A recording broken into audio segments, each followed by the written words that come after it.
नमस्कार दोस्तों, स्वागत है हमारे यूट्यूब चैनल पर। आज हम बात करने जा रहे हैं बिहार के सियासत के उस उभरते सितारे की जो 2025 के विधानसभा चुनाव में तहलका मचाने को तैयार है।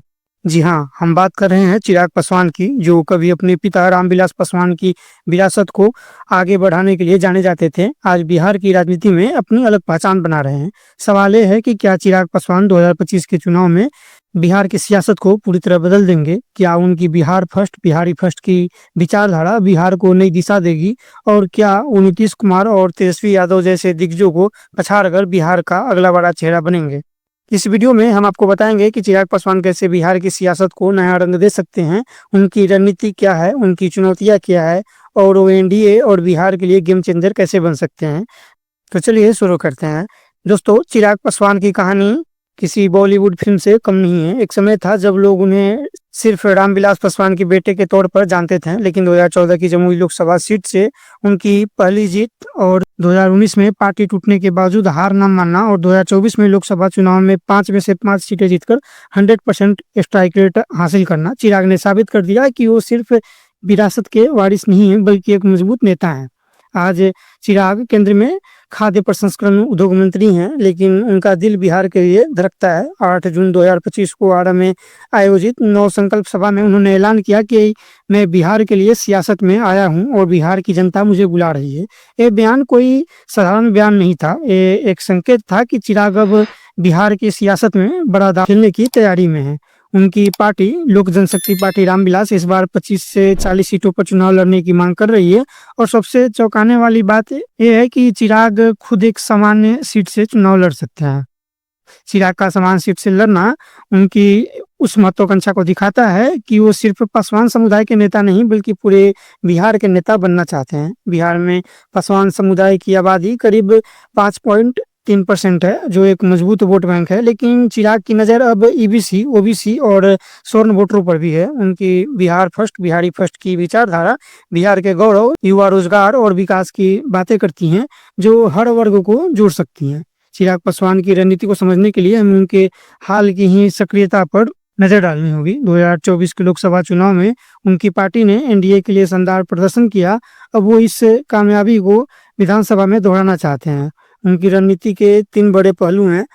युवा और विकास का नारा। चिराग ने बिहार के युवाओं को जोड़ने के लिए बिहार फर्स्ट, बिहारी फर्स्ट को अपना हथियार बनाया है। वो बार बार कहते हैं कि बिहार के युवा रोजगार के लिए पलायन न करें। उन्होंने डोमिसाइल पॉलिसी की मांग की है, जिसके तहत बिहार के सरकारी नौकरियों में बिहारी युवाओं को प्राथमिकता मिले। ये मुद्दा आरजेडी के तेजस्वी यादव भी उठाते हैं, लेकिन नीतीश कुमार इसके खिलाफ है। चिराग का स्टैंड उन्हें युवा वोटरों का चहेता बना सकता है। दूसरा है कानून व्यवस्था पर हमला। चिराग ने हाल ही में बिहार की बिगड़ती कानून व्यवस्था पर सवाल उठाए हैं। पटना में व्यवसायी गोपाल खेमका की हत्या का जिक्र करते हुए उन्होंने कहा कि बिहार में लोग डर के साए में जी रहे हैं। ये बयान एनडीए के अंदर विवादास्पद हो सकता है, क्योंकि नीतीश कुमार की सरकार इस मुद्दे पर पहले से ही घिरी हुई है। लेकिन चिराग का एक कदम उन वोटरों को अपनी ओर खींच सकता है जो कानून व्यवस्था से नाराज हैं। तीसरा है सामाजिक समीकरण।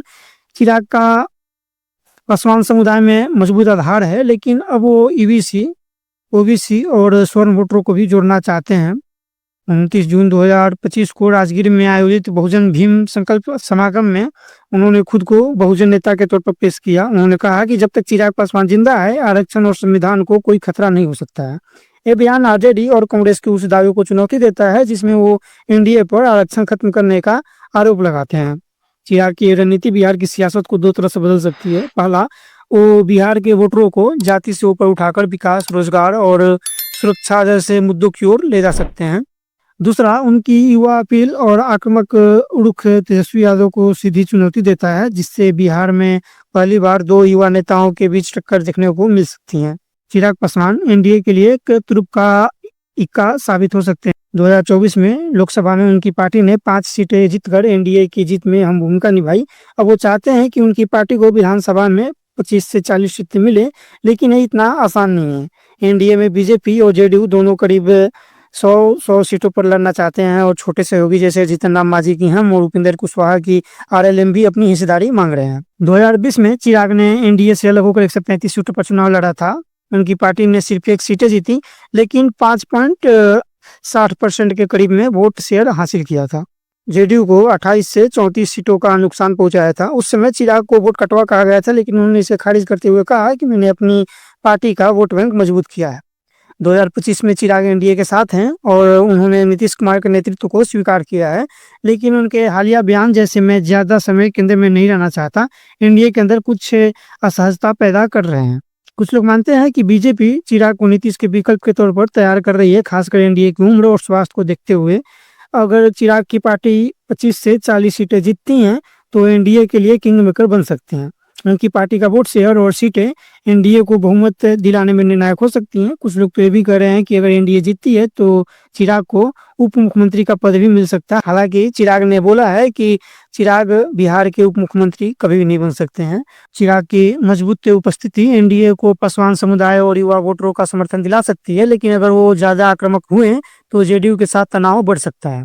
उनकी रणनीति एनडीए को एकजुट रखते हुए अपनी पार्टी को मजबूत करने की है, जो बिहार की सियासत में एक नया समीकरण बना सकती है। बिहार के सियासत में चिराग का सबसे बड़ा मुकाबला है तेजस्वी यादव से। तेजस्वी जो आरजेडी की युवा चेहरा हैं, 2020 में बिहार की सबसे बड़ी विपक्षी नेता बने थे।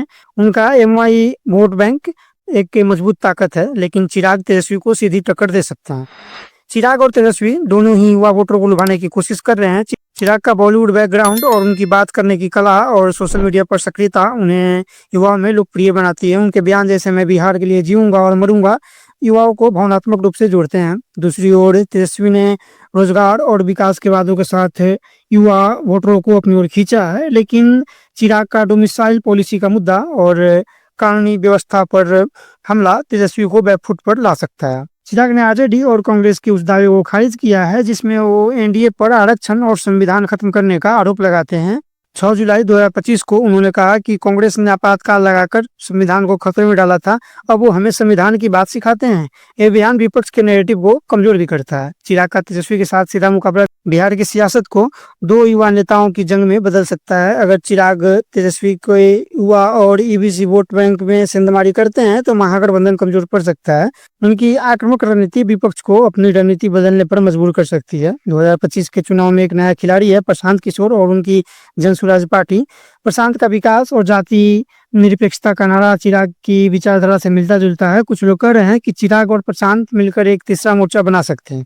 हालांकि चिराग ने इसे खारिज करते हुए कहा है कि प्रशांत मेरे दोस्त हैं, लेकिन हमारा फोकस एनडीए की जीत पर है। अगर जनसुराज मजबूत प्रदर्शन करती है तो ईवीसी और युवा वोटरों को बांट सकती है, जिसका नुकसान आरजेडी को ज्यादा होगा। लेकिन चिराग के लिए भी एक चुनौती है, क्योंकि उनकी पार्टी का वोटर बेस जनसुराज के साथ ओवरलैप करता है। अगर चिराग और प्रशांत का कोई समझौता होता है तो ये बिहार की सियासत को पूरी तरह से बदल सकता है।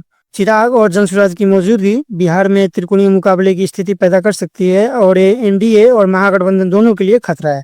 लेकिन चिराग की एनडीए के साथ मजबूत स्थिति उन्हें एक ऐसी स्थिति में फायदा दिला सकता है। चिराग के सामने कई चुनौतियां भी हैं। जेडीयू के साथ उनका पुराना तनाव और सीट बंटवारे का दबाव उनकी रणनीति को प्रभावित कर सकता है। तेजस्वी का एमवाई समीकरण और मुख्यमंत्री के तौर पर उनकी लोकप्रियता चिराग के लिए बड़ी चुनौती है। चिराग के चाचा पशुपति पारस अब महागठबंधन के साथ जा सकते हैं, जिससे पासवान वोट बैंक बढ़ सकता है। अगर चिराग समान सीट से हारते हैं तो उनकी राष्ट्रीय छवि को नुकसान होगा। इस चुनौतियों के बावजूद चिराग का जोखिम लेने का हौसला उन्हें बिहार की सियासत में एक नया रंग दे सकता है। अगर वो इन चुनौतियों से पार पाते हैं तो बिहार के अगले बड़े नेता बन सकते हैं। दोस्तों, चिराग पासवान 2025 की बिहार विधानसभा चुनाव में एक तूफान लाने को तैयार है। उनकी बिहार फर्स्ट बिहारी फर्स्ट की विचारधारा, युवा अपील और पासवान वोट बैंक उन्हें एनडीए का तुरुप का इक्का बनाता है। अगर उनकी पार्टी 25 से 40 सीटें जीतती हैं तो किंग मेकर बन सकते हैं, और अगर वो समान सीट से जीतते हैं तो वो बिहार की सियासत में एक नया इतिहास रच सकते हैं। लेकिन सवाल ये है कि क्या चिराग नीतीश कुमार और तेजस्वी यादव जैसे दिग्गजों को पछाड़ पाएंगे? क्या वो बिहार की सियासत को जाति के ऊपर उठाकर विकास की ओर ले जाएंगे? ये जवाब हमें नवंबर 2025 में ही मिलेगा। तो दोस्तों, आपको क्या लगता है, क्या चिराग पासवान बिहार की सियासत को बदल देंगे? अपनी राय हमें कमेंट बॉक्स में जरूर बताएं। और हाँ, इस वीडियो को लाइक करना, शेयर करना और चैनल को सब्सक्राइब करना ना भूलें। मिलते हैं अगले वीडियो में, तब तक के लिए धन्यवाद।